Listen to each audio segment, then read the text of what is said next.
All righty, everybody. Today's hot take is on Nielsen's brand new metric, brand traction. Wait, what?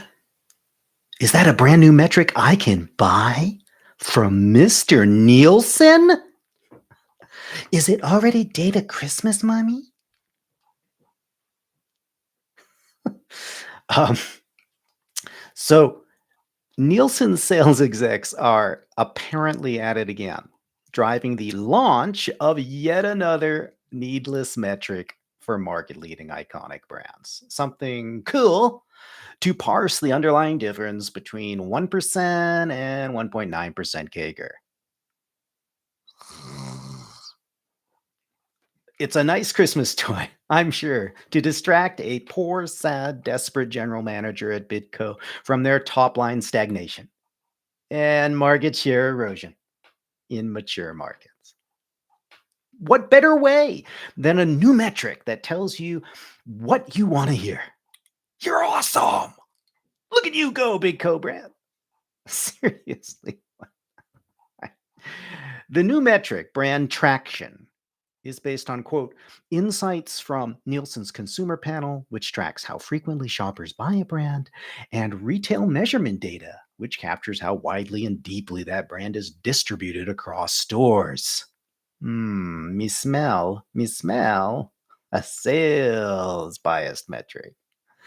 Look, brand traction is ironically titled because for us specialists in high growth emerging CPG brands, we already have metrics to evaluate traction. We don't need this one.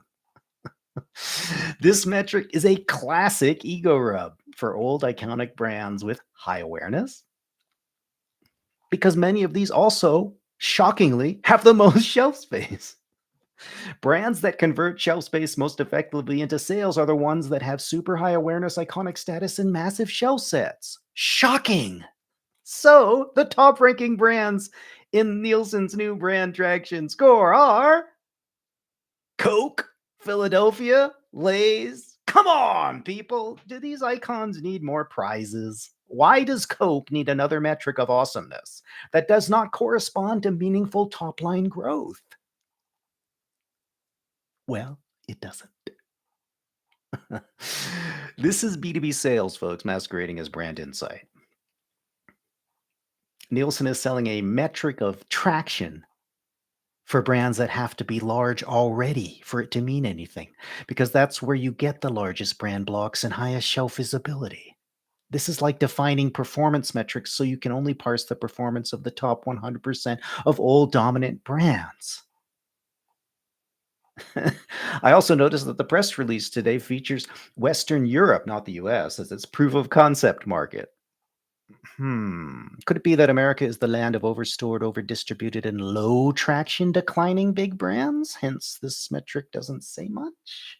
I'm going to venture a yes. Okay, this brand traction score may not correlate at all to top line growth in the world's most mature, oversupplied CPG market, even if they can find some correlation in Western European scanner data. Nielsen, like its peers, continues to develop products and services primarily for its largest customers and their narrow concerns, as iconic, dominant brands, with just drowning in their own awesomeness.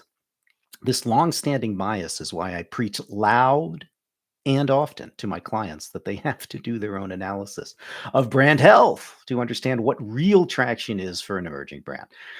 These are brands with immature brand blocks. They are far from iconic and they have subpar awareness levels, but they can have real traction as growth brands, as Big Co's future problem. Growing monthly velocities, not easy to achieve, and growing awareness levels. These two primary brand health KPIs are far more critical than measuring shelf effectiveness, which is a distribution bias metric that is often used by sales teams. From dominant brands.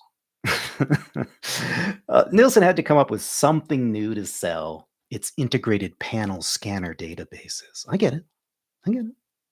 But this new metric is so obviously biased to the worldview of Bidco, it should remind you to think for yourself when you use Nielsen and spins and IRI data. Use KPIs for high growth emerging brands, not the ones for number one share brands playing defense. If you like this content, please hit subscribe on the lower right of your browser window and help me grow my audience here. Thanks so much for this week's hot take.